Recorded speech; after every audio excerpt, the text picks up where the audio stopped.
Béninoises et Béninois, chers responsables des mouvements politiques soutenant la candidature du duo de candidats Wadayi Talata, chers ex-coordonnateurs du littoral du Parti Les Démocrates, chers leaders politiques soutenant la candidature du duo de candidats Wadayi Talata, chers militantes et militants, chers compatriotes, tout engagement politique, lorsqu'il est irrigué par le désir ardent de servir, ne peut échapper au destin de la contradiction.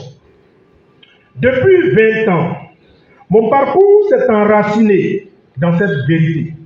L'action publique n'est pas le domaine par excellence pour une quête de dividendes personnels, mais beaucoup plus un sacrifice.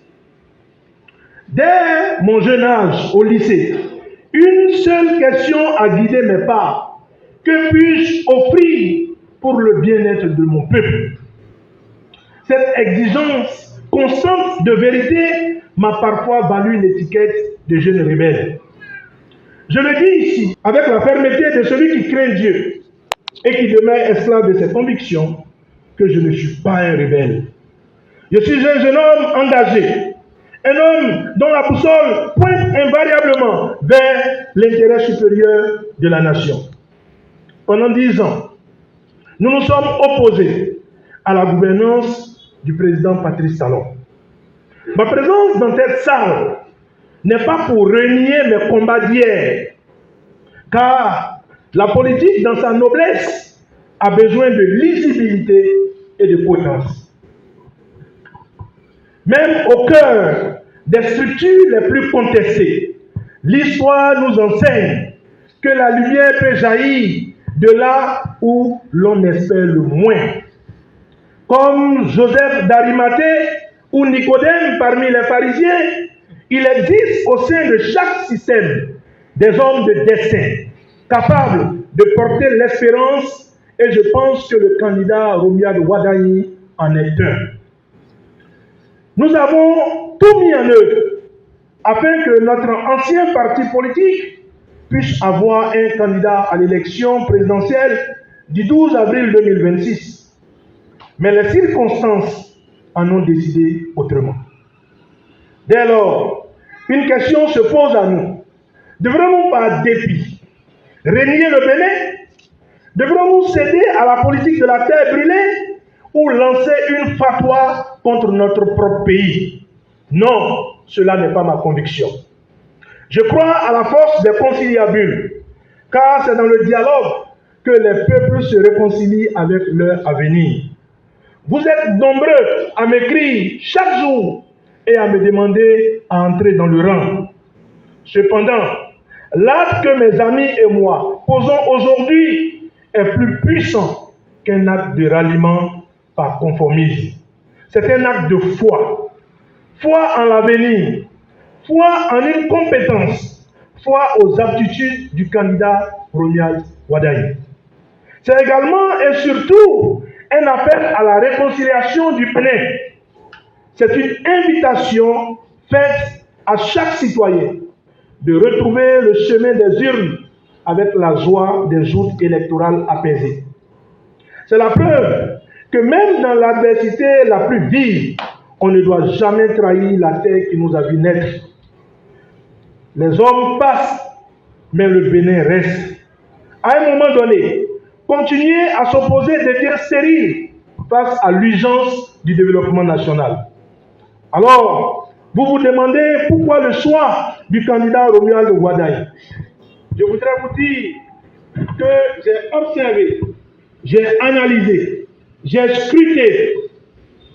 Et lors de la présentation du projet de société du candidat Romuald Wadayi, j'ai vu un homme de clarté, un homme qui a la maîtrise de ses dossiers. J'ai vu un homme de vision ce jour, qui en 30 minutes a démontré qu'il ne cherchait pas simplement un poste, mais qu'il habitait une vision.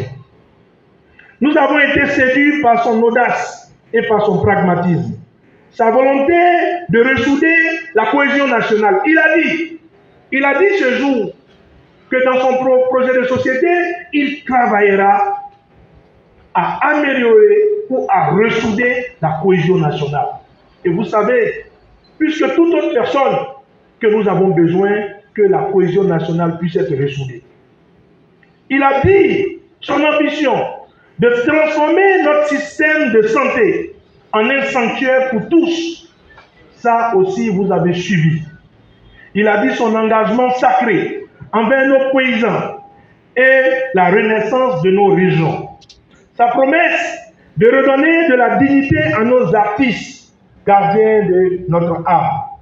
Et surtout, sa détermination à restaurer les ponts diplomatiques avec nos pays et briser les chaînes de l'extrême pauvreté. Il a aussi dit. Je me souviens, lorsque vous savez que nous sommes en politique, et en politique parfois, ce n'est pas parce que vous êtes en opposition que vous êtes dans l'animosité. Ce n'est pas parce que vous êtes en opposition que vous ne pouvez pas parfois répondre à l'appel. Comme on le dit chez nous,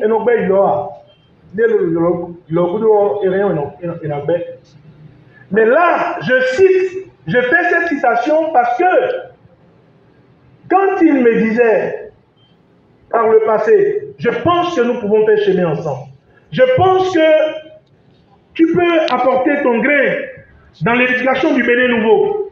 Il m'a dit ceci que j'ai retenu. Il m'a dit, et ça je te le dis, crois-moi aussi, parole, nous allons combattre l'extrême pauvreté. Et vous savez, l'extrême pauvreté, c'est le fait qu'une femme, un homme puisse se réveiller et qu'il ne puisse pas avoir 200 francs dans la poche afin de pouvoir manger. Et quand le futur président de la République dit « ça sera mon combat personnel », je pense que cela s'applaudit.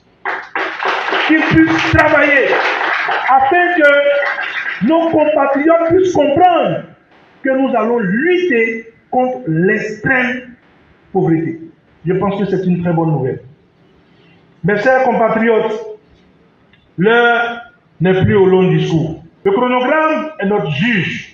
Dès cet instant, nous prenons l'engagement solennel d'investir chaque rue, chaque ville, chaque hameau de nos départements. Nous allons transformer cette campagne en une déferlante citoyenne pour provoquer le dimanche 12 avril 2026 une mobilisation historique.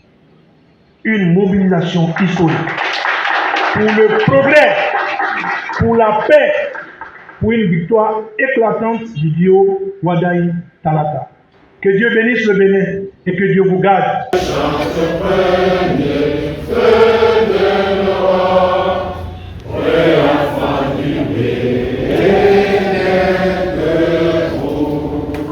Merci.